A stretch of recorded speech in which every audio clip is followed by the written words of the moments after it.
Hello viewers, this is Cosmic Nick here, and I just want to say thank you so much for 100 subscribers. I'm proud that we've gotten to this point of the channel. It's our first kind of landmark that we've made, and I just want to say thank you all so much. I appreciate every single one of you that has stuck with me. I apologize for not having regular uploads.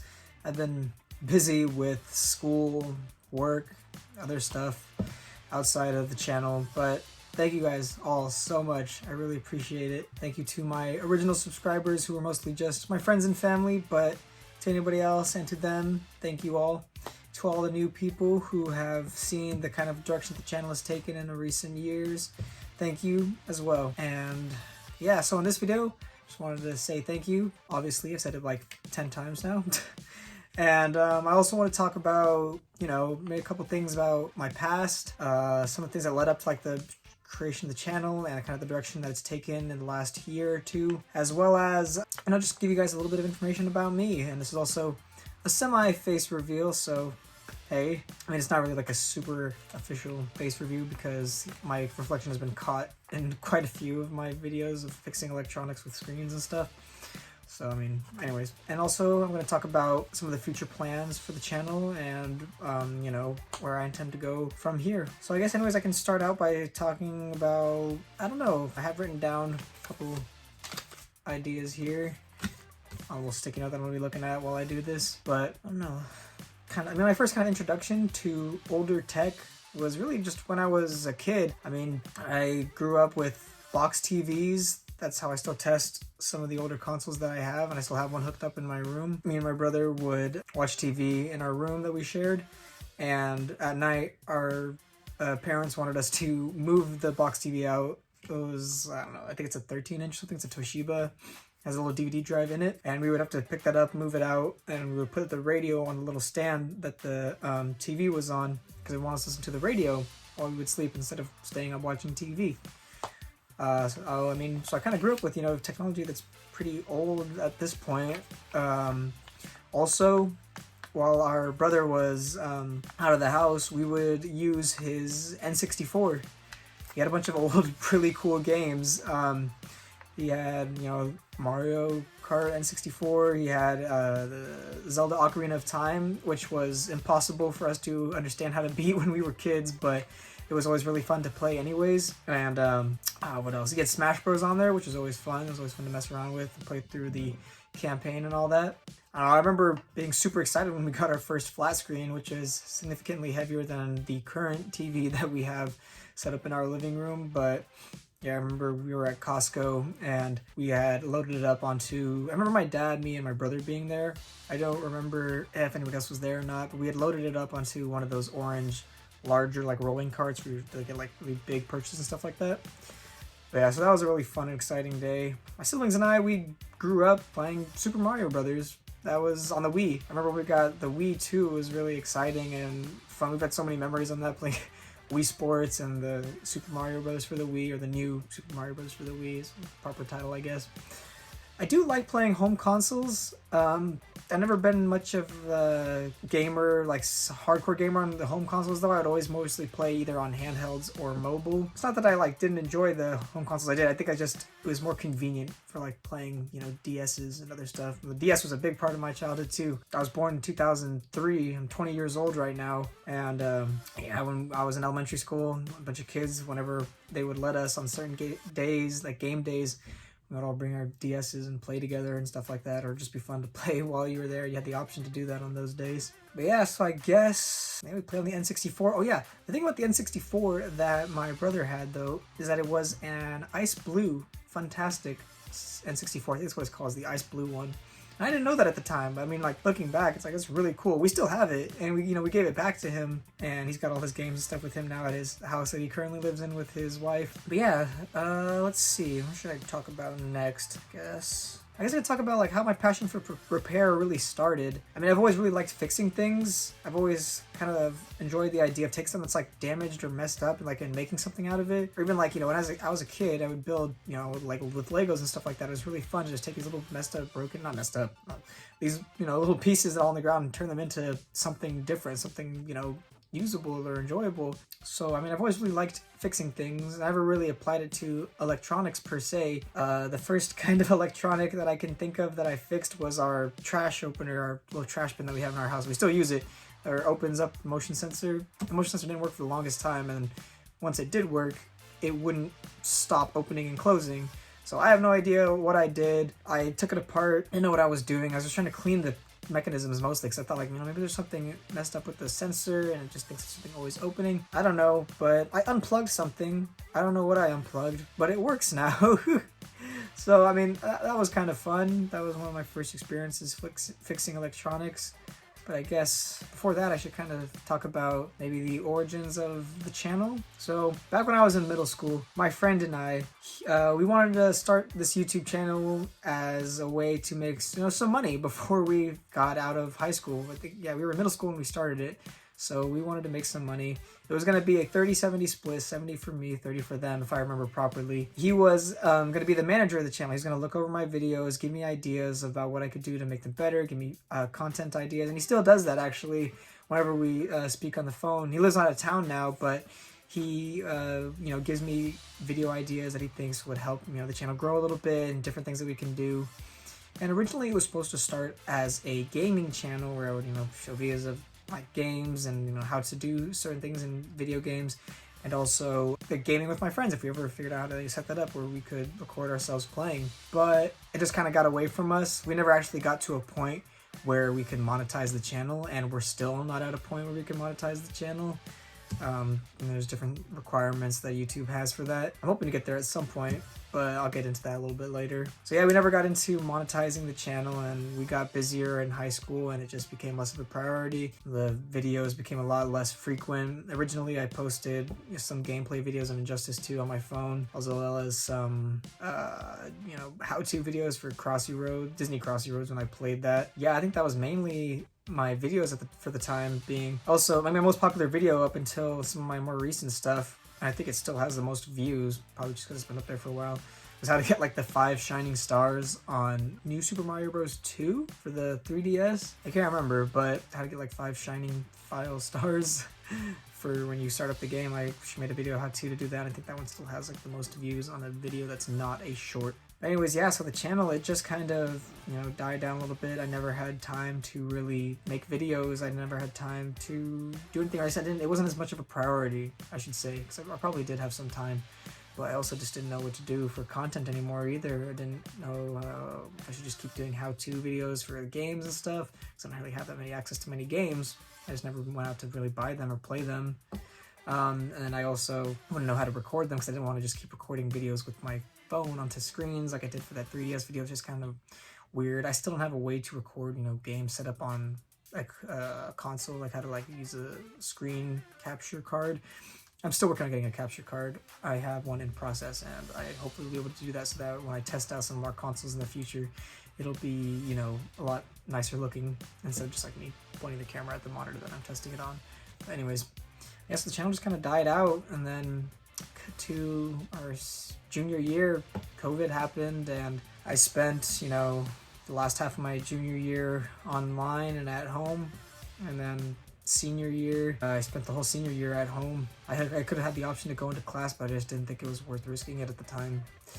I graduated high school in 2021, and after that, actually leading up to that, my friend and I, the same friend who had helped me start the channel, we had actually looked for jobs. We tried to apply for jobs so that we can get some money as soon as we got out of high school. And actually, before I talk about that, it's kind of funny.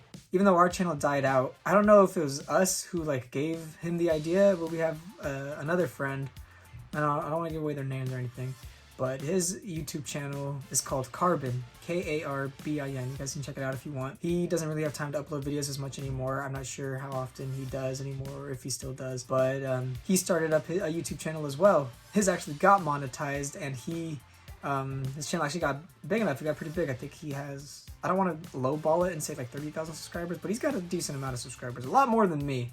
We just hit 100, but I'm proud of that as well.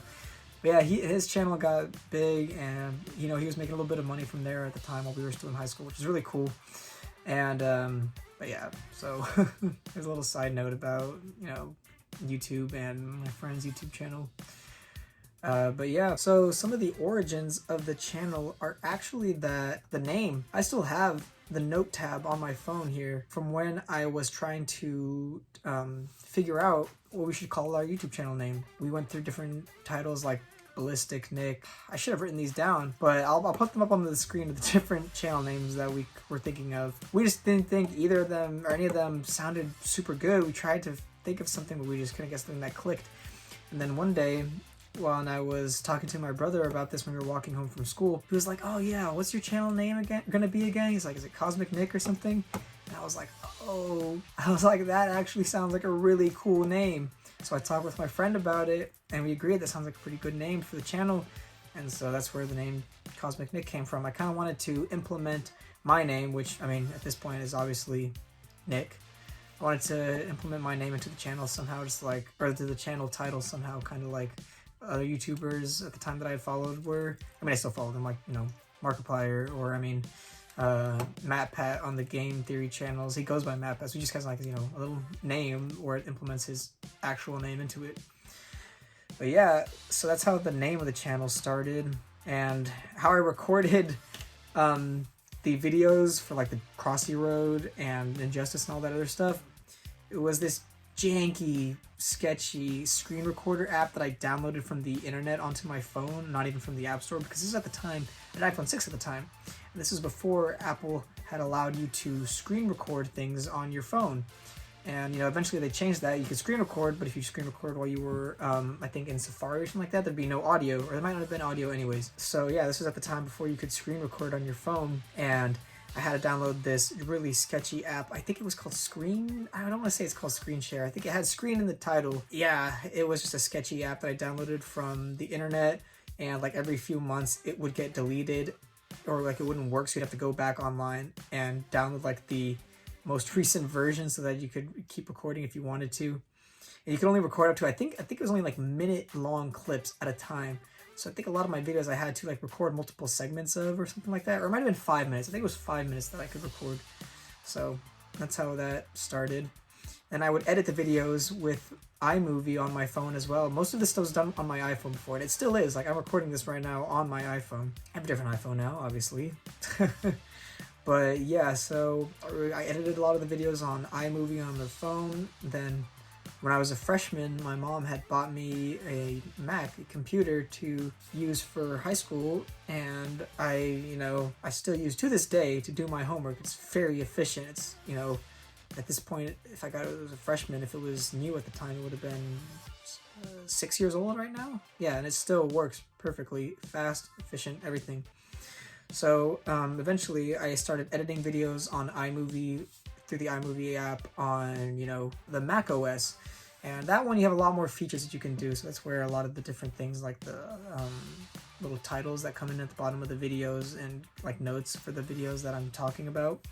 That's where those started coming in. That's when different transitions were able to come in, because I don't know if you could do transitions on iMovie on the phone. It's been so long since I've edited a video that way. But yeah, that's kind of how the channel videos had started out, and the way that the channel kind of shifted to where it's at now in terms of like repairing electronics is like the main videos that I'm making was back in 2020. Yeah, back in 2020 when I was a senior in high school. I had started following this channel called The Retro Future, and I looked and I was like, oh, these videos are really cool. You know, he's fixing Game Boys and DS's, and it's really cool stuff. And it made me want to try and take a crack at fixing my DS Lite. I had a Mario DS Lite that was a limited edition one I had as a kid, and I had broken it pretty badly. The hinge was damaged and it wouldn't close right anymore. I mean, it wouldn't open and stay, you know, taut. So the hinge was broken. It would just flop, and, you know, DS Lites are kind of notorious for that. It wouldn't power on consistently or stay on either, so I think the board is bent, and that's why it's not working, because I still didn't get it to work. But I got it to work briefly enough where I would be able to play through a game, and it was just such a surreal experience, because I had not played on that DS Lite for years, but I did get it to work long enough to finish a boss level of a game that I played when I was a kid. I think it was Mario and Luigi Bowser's Inside Story. It was one of my favorite games to play when I was a kid. And so I finished the boss level on the old DS Lite, And it was just a real experience because I hadn't played on it in years. I had a 3DS that my mom had bought me, but I did not have a working DS Lite anymore. So it was just so cool to play on that again. And I was like, wow, I actually got this working for a little bit. It doesn't still function. It doesn't stay on. So I think there's a bend in the book. Like if you put pressure on it in a certain way, then it just turns on and stays on. So I think I might have really messed that thing up when I was a kid. But I don't know, maybe if I learn more about board diagnostics in the future, I'll be able to fix it. But yeah, so that kind of got me interested, or more specifically interested in fixing electronics. Because like I said, I had a passion for repairing things when I was a kid. I always liked the thought of repairing things, but never really did it myself. But that really got me interested in fixing electronics. So I had my dad help me set up a CD when I was still in high school, in my senior year. And I'd set up a not a CD, I'm sorry, a checking account. So he set up a checking account. He had helped me invest the initial $50 in there. And the plan was that I was going to use the money and the profits that I make from there to keep growing and making more money, and so I can just have extra money and be a little side hustle. And I had done that, and I started the eBay page. And if you ever want to take a look, the eBay page is now going to be linked in the description of pretty much all of my videos. But yeah, so I created an eBay page. He had helped me set up the checking account. I linked the two so I can have a place for my money to go and for my money to be spent. And my first sale was actually December 7th, 2020. I can show you guys a photo, pop it up on the screen right now. It's before I started cutting my hair the way I do now, where I was growing it out a little bit. Up until that point, I'd always buzzed my hair and cut it super short. It was just easier to deal with, and currently, combing hair is a pain, but I kind of like how it looks. But yeah, so that's where, the electronics had started, and the first electronic that I had fixed from my eBay purchases was actually one that I had my dad buy for me because I didn't have money yet. It was two DS lights that I'd got, a pink DS light, or coral pink, and then an onyx black DS lights. And I still have the onyx black DS light. I actually use it to test out all of the games that I get, and I use it to test out other DS lights. I pair the two to do the DS download play, so I use that to help test all of my DS lights too. And it's just kind of like a special thing because it was the first thing that I had fixed, and it was actually one of the easiest. All I did for that black DS light was take the battery out and put it back in. I am not even kidding. That's how it got it to work, and it worked. Because I first thought the battery was not working because I swapped it with the battery from the other DS light that it came with, and then I put the battery back, the original battery, and it worked. So that was the first console that I had bought on eBay. I mean, I didn't buy it. My dad actually bought it, but I think I still need to pay him back for that, actually. It was only like 20-something bucks, but yeah. So that's where it was my first purchase, and it just blew up from there. It was mostly just handhelds and DS lights that I had bought. I think it was pretty much just DS's that I had bought to fix, and I started recording me fixing them because I thought, it'd be kind of cool to do repair videos like that I had seen on the Retro Future. And I also started following other people over time. I followed Tronics Fix, I followed The Coder and Northridge Fix. I still follow all of those channels and I still watch their videos, and those are really how I got interested in increasing my skills and developing them. And yeah, that's kind of how that all started. Is when I was in high school. My first sale was December 7th, 2020. It was a DS Lite. I think it was the only thing I had listed for sale at the time. I just kind of went from there. I started working on home consoles, and I'm hoping to develop my skills at some point. I pretty much still only know how to do basic, like swapping out of components, taking the disk drive that doesn't work and switching out the laser. I don't replace the whole disk drive usually. I just try to replace the laser because usually those are cheaper to find as the lasers being sold on their own rather than the whole unit. And I think that's, better to keep the consoles as original as possible. But yeah, so I pretty much only know how to do component replacement, like replacing things that I know are broken. I did teach myself how to solder, and the way I did it was the way most people do it, burn yourself a few times until you figure out how to handle the soldering iron better. Because my mom had gotten me, I think, a soldering iron that year, or the next year. It might have been 2021 when I had gotten a soldering iron, and that's what I've been using to repair certain things that need soldering. And I bought myself a hot air rework station, which I've used for a couple things, so I have that as well. So yeah, I taught myself how to do basic soldering. I'm still looking to develop my skills in that end and do micro soldering so I can work on HDMI ports, because I have a really cool Star Wars PS4 that I had bought, and it was I think the first PS4 that I had gotten, but not the first one that I got working. It'll be a story for another day because it was a really cool story. Actually, you guys will see that in a YouTube video that I will probably have coming up after this one, because I want to release this one as soon as possible as a thank you, for the 100 subscribers. But yeah, so once I learn how to micro solder, that will probably, and replace HDMI ports more specifically, that'll be probably the first repair that I do. Hopefully I don't botch it, because I really want to get that thing working, and it was kind of expensive. It was like $150 and it came, or $170 and it came with the Xbox 360 as well, and a few games. But yeah, so the channel turned basically into me recording myself cleaning or fixing up these electronics and posting them on YouTube whenever I finished editing them, whenever I had the time. I wanted to do this as a career, repairing the electronics, but I just didn't have faith in myself that I'd be able to develop the skills to do so. And I still want to learn how to, diagnose boards and fault find components and stuff like that, so I can do more complex repairs. And that would just be so cool to me, because like one of my goals is to fix a console that has a no power issue. That's kind of one of my landmark goals that I want to do. I technically did do that with the DS Lite, but I just noticed that the capacitor, I think it was a capacitor, was broken off, so I started it back on and it popped on and it worked. But other than that, I really don't know how to fault find things with no power, so I'm really hoping to do that at some point. I wanted to do it as a career, like I had said, but I just didn't have faith in myself. Didn't think I'd develop enough skills to actually offer it as a repair service. But I had struggled with the first few semesters of college. I wasn't sure what to do, so I basically just did gen ed the first 2 semesters. And third semester I'd taken classes for an engineering degree, but engineering is not the same as repairing electronics. So I after that I started doing accounting, because I was really just tottering. It was really stressful trying to decide on whether I wanted to do electronics or if I wanted to do accounting, because accounting seemed safer and I thought it'd be more secure.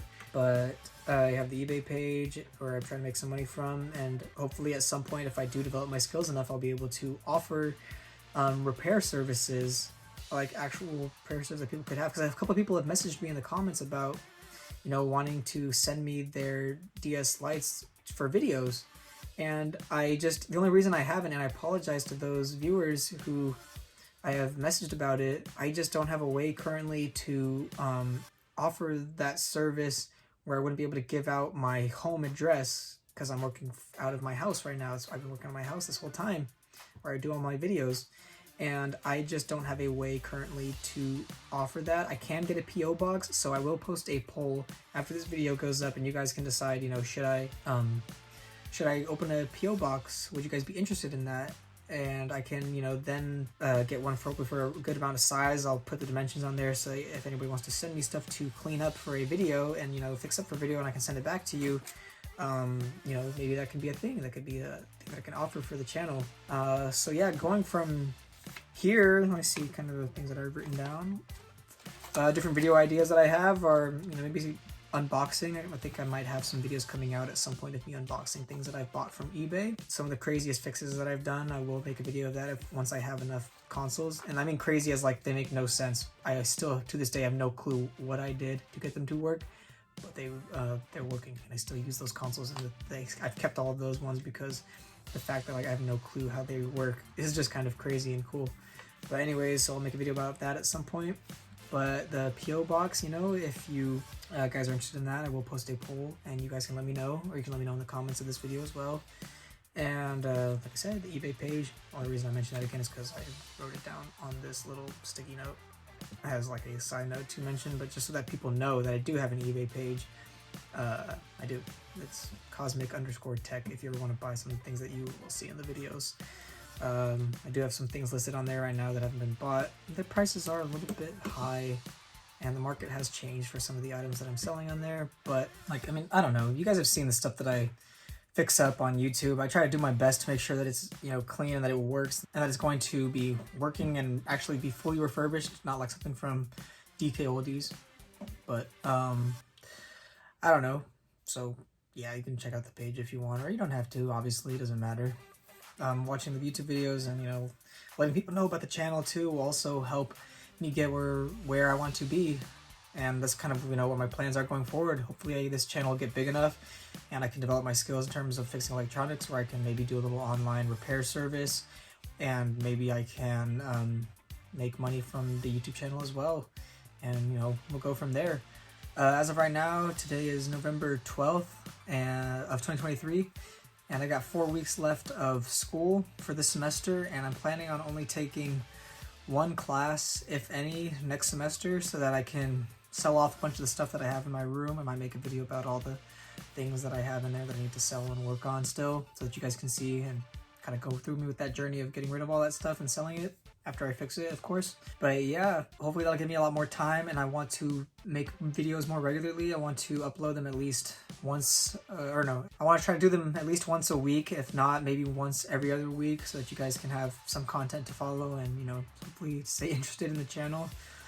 And yeah, so we'll go from there, and hopefully I can build this into something bigger and better. But anyways, yeah, thank you guys so much for 100 subscribers. That is our first big landmark. We did it. But yeah, and this is me. This is kind of a little bit of my story so far. And thank you guys so much for the support. And I guess we'll go to the outro now. But yeah, thank you guys so much for watching. If you enjoyed this video, hit the like button. If you disliked it, hit the dislike button. If you want to see more content like this, let me know in the comments, or subscribe to the channel so you never miss a new video. Hit the notification bell. Anyways, thank you guys again so much for watching. Stay safe, stay healthy, and I'll see you later, guys.